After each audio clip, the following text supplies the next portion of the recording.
Hi everyone, कैसे हो आप सभी लोग। आई होप आप लोग अच्छे होंगे। मैं हूं राहुल जायसवाल एंड स्वागत करता हूं आप सभी का एक बार फिर हमारे यूट्यूब चैनल JR ट्यूटोरियल्स में।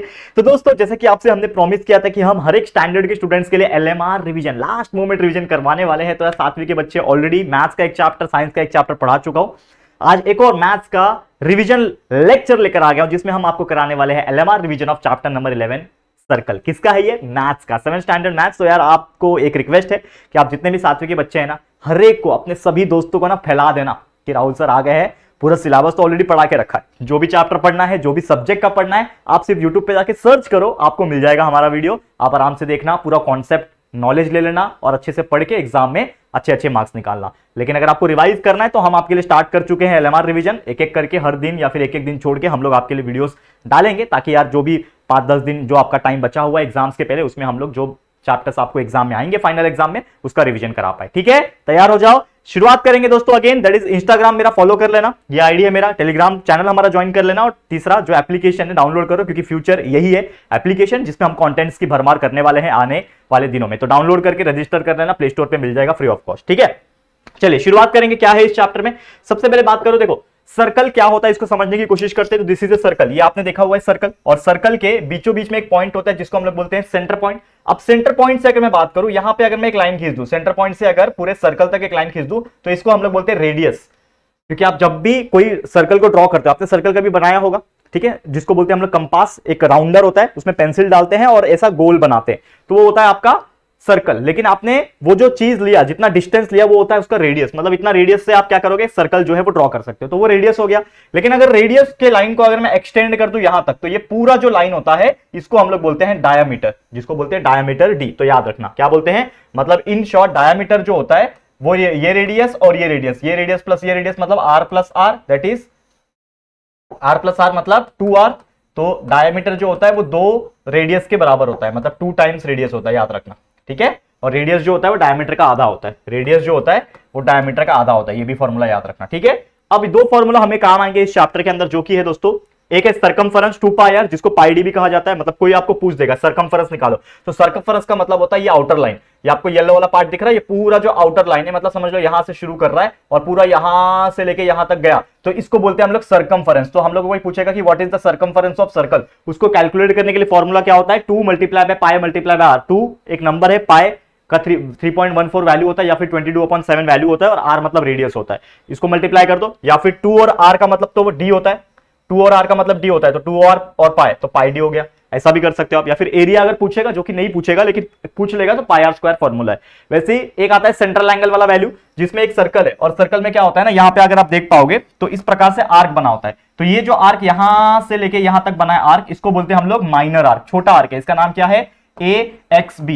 वैसे ये पूरा यहां से लेके पूरा ये आर्क जो है, इसको बोलते हैं बड़ा वाला आर्क, यानी मेजर आर्क। इसका वैल्यू है AYB। अब इसका वैल्यू कैसे कैलकुलेट करते हैं, तो आपको मैं बता दूं कि अगर समझ लो यहां पे एक एंगल बना हुआ है, तो ये जो एंगल होता है ये इस आर्क के बराबर होता है। तो समझ लो यहां पे अगर 70 डिग्री दिया हुआ है, तो AXB का वैल्यू भी हो जाएगा 70 डिग्री। समझ लो ये वाला एंगल भी आपको पता है, समझ लो इसका जो वैल्यू रहेगा वो समझ लो, मान लो 290 डिग्री है, तो ये बड़े वाले आर्क का जो मेजर है वो हो जाएगा 290। मतलब जितना भी एंगल है वो आपको दिया हुआ रहेगा, उस हिसाब से हम लोग कैलकुलेट करेंगे। तो सीधा मैं प्रैक्टिस सेट पे लेके चलता हूं आपको, उसके कुछ एग्जांपल्स। देखो ऑलरेडी हमने ये पूरा चैप्टर करवाया है, तो समझ लो कि आपको पूरा डिटेल में देखना है ना। ये तो हमारा बहुत शॉर्टकट रिवीजन है, मतलब LMR revision, last moment revision, जिसमें हम लोग 10 से 15 मिनट के अंदर ये पूरा चैप्टर को करा देंगे। ठीक है, 10-15 अंदर के फटाफट जो कॉन्सेप्ट है, कुछ कुछ इंपॉर्टेंट एग्जांपल है वो करा देंगे। लेकिन अगर आपको पूरा डिटेल में पढ़ना है, अच्छे से स्टडी करना है ना, तो इसके लेक्चर वीडियोस को जाके देख लो। व्हाइट बोर्ड जब था हमारे पास तभी से हमने बना के रख दिया है। ठीक है, और ऐसा नहीं है कि क्लियर नहीं है, पूरा क्लियर है। थोड़ा क्वालिटी बढ़ा देना, 720p पे देख लेना, आपको मिल जाएगा। ठीक है, शुरुआत करें। देखो सबसे पहले क्या बोल रहा है, practice eight 442 complete the table. आपको क्या दिया हुआ है, रेडियस दिया हुआ है, डायमीटर नहीं मालूम है, और सर्कमफरेंस नहीं मालूम है। तो कैलकुलेट करने के लिए ये मेरा रफ पार्ट है, यहां पे हम लोग कैलकुलेट करेंगे। ठीक है, ये मेरा रफ पार्ट है, यहां पे कैलकुलेट करूंगा। तो रेडियस कितना हुआ है, पहले क्वेश्चन का आंसर कर रहे हैं हम लोग। रेडियस आपको 7 दिया है, तो रेडियस जब 7 आपको पता है तो डायमीटर निकाल सकते हैं। डायमीटर का मतलब क्या होता है, 2 मल्टीप्लाई बाय रेडियस, मतलब 2 मल्टीप्लाई बाय 7 करेंगे तो 14 आ गया। मतलब इन शॉर्ट आपको क्या मिल गया, डायमीटर का वैल्यू मिल गया कितना, 14 सेंटीमीटर मिल गया। अब उसका सर्कमफरेंस निकालना है। सर्कमफरेंस निकालने का फॉर्मूला क्या होता है, 2πr, मतलब 2 मल्टीप्लाई बाय पाई का वैल्यू 22/7 मल्टीप्लाई बाय रेडियस कितना है 7। ये 7 कैंसिल, 2 मल्टीप्लाई बाय 22 यानी 44। तो आपका आंसर आ गया 44। C इज इक्वल टू क्या आ गया, 44 सेंटीमीटर। ठीक है, करेक्ट, ये आ गया पहले का। तो ये पूरा कॉलम भर दिया। वैसे सेकंड का निकालेंगे, सेकंड का सेकंड का क्या बोल रहा है, रेडियस मुझे पता नहीं है लेकिन डायमीटर दिया हुआ है, मतलब डी का वैल्यू दिया हुआ है 28। तो जब डी वैल्यू पता है आपको तो रेडियस निकाल सकते हैं, रेडियस मतलब डायमीटर अपॉन 2, 28 डिवाइड बाय 2 यानी कि रेडियस आपको मिल गया 14 सेंटीमीटर। तो लिख दो रेडियस के जगह पे 14 सेंटीमीटर मिल गया। वैसे आप सरकमफेरेंस निकाल सकते हो, एक बार आपको r पता है तो 2 पाई r करके सरकमफेरेंस निकाल सकते हो। तो 2 मल्टीप्लाई बाय पाई का वैल्यू 22/7 मल्टीप्लाई बाय रेडियस कितना है 14, ठीक है, 7 1 जा 7, 7 2 जा 14, मतलब 2 multiply bye 2, 22 multiply by 2 is 44, 44 multiply bye 2 is 88। तो आपका ये आंसर आ गया 88 सेंटीमीटर। ठीक है, कितना सिंपल था, कितना सिंपल था। तो ऐसे ही क्वेश्चंस आएंगे, या तो आपको रेडियस दिया रहेगा तो आपको डायमीटर सरकमफेरेंस निकालने बोलेगा, या तो सरकमफेरेंस दिया रहेगा तो डायमीटर रेडियस, या तो डायमीटर दिया रहेगा, मतलब ऐसे जो भी वैल्यू है वो दिया रहेगा और उसके हेल्प से आपको फॉर्मूला पता है, कॉन्सेप्ट पता है, तो आप इजीली उसको सॉल्व कर सकते हो। अब बोलो कितना इजी क्वेश्चन था, कितना इजी था, चुटकी बजाते ही हमने कंप्लीट कर लिया। ठीक है, चलो एक और एग्जांपल कराते हैं इस प्रैक्टिस सेट का। क्या क्वेश्चन पूछा, if circumference of circle is 176, मतलब आपको सरकमफेरेंस दे रखा है कितना 176 सेंटीमीटर दे रखा है। ठीक है, ओके। अब यहां पे बोल रहा है फाइंड इट्स रेडियस, मतलब आपको रेडियस निकालना है, radius is equal to question mark. ठीक है, मुझे रेडियस नहीं पता है लेकिन मुझे फॉर्मूला पता है, सरकमफेरेंस का जो फॉर्मूला होता है दोस्तों वो होता है 2 पाई r। ठीक है, अब सरकमफेरेंस का वैल्यू कितना है 176 है, लिख दिया सरकमफेरेंस की जगह पे 176 इज इक्वल टू 2 ऐसे का वैसे ही रहेगा, पाई का वैल्यू मुझे पता है 22/7 होता है, और रेडियस जो है मुझे निकालना है, फाइंड इट्स रेडियस मतलब r का वैल्यू निकालना है मुझे, r वैसे का वैसे मैंने लिख दिया। अब यहां पे क्या हो जाएगा, ये 7 जो है ना, ये 7 डिवाइड में है तो इधर जाके क्या हो जाएगा मल्टीप्लाई हो जाएगा। ठीक है, ये 7 उधर जाएगा तो क्या हो जाएगा मल्टीप्लाई हो जाएगा, करेक्ट है। चलो करके देखते हैं, या फिर मल्टीप्लाई थ्रू आउट करना है तो मल्टीप्लाई थ्रू आउट कर लो, जैसा आपको सही लगे। ठीक है, तो यहां पे क्या हो जाएगा, अगर आप देखो ये 7 मल्टीप्लाई बाय 176 कर लो, 176 multiply by 7 is equal to यहाँ पे 2 मल्टीप्लाई बाय 22 44 और यहाँ पे मल्टीप्लाई बाय r।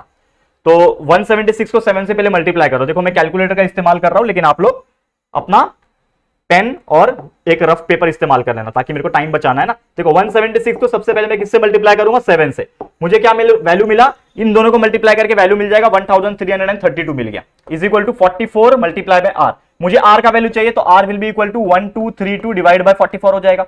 अब ये 1232 को 44 से डिवाइड करो, ठीक है, क्या करो 44 से डिवाइड करो, आपका वैल्यू आ गया 28, मतलब r will be equal to 28 centimetre. कितना आसानी से मिल गया, बस क्या तकलीफ आएगा आप लोग को डिवाइड करने में और मल्टीप्लिकेशन में। तो रफ पेपर में देखो डिवाइड करना आपको मैंने सिखाया है, मल्टीप्लिकेशन सिखाया, ये सब तीसरी चौथी का क्वेश्चन है।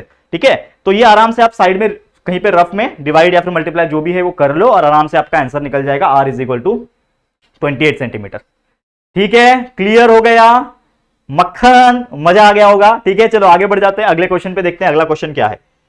अब देखो अगला क्वेश्चन क्या आएगा, प्रैक्टिस सेट 43 आ गया। अब ये जो प्रैक्टिस सेट 43 है ना, इसमें भी जो क्वेश्चंस पूछे कैसे पूछे, देखो इफ आर्क एबीसी, मतलब वो देखो आर्क वाला क्वेश्चन आ गया, if arc ABC and arc AYB are the corresponding arc, मतलब एक आर्क है तो सबसे पहले मैं क्या करता हूं, एक सर्कल ड्रॉ कर लेता हूं आपके कन्वीनियंस के लिए और आपको दिखाने के लिए। समझ लो मैं एक सर्कल ड्रॉ करता हूं, ये सर्कल में क्या बोल रहा है, एक आर्क है AXB और एक आर्क है AYB, आर्क करस्पॉन्डिंग आर्क, और आर्क AXB का वैल्यू 120 है, मतलब ये थोड़ा छोटा दिख रहा है तो समझ लो एक सेंटर पॉइंट होगा और एक इस प्रकार से आप बना लो।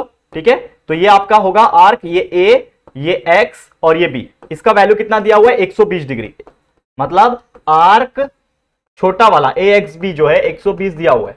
ठीक है, आर्क AXB का जो वैल्यू है वो 120 डिग्री दिया हुआ है। ठीक है ना, ये आपको समझ में आ गया।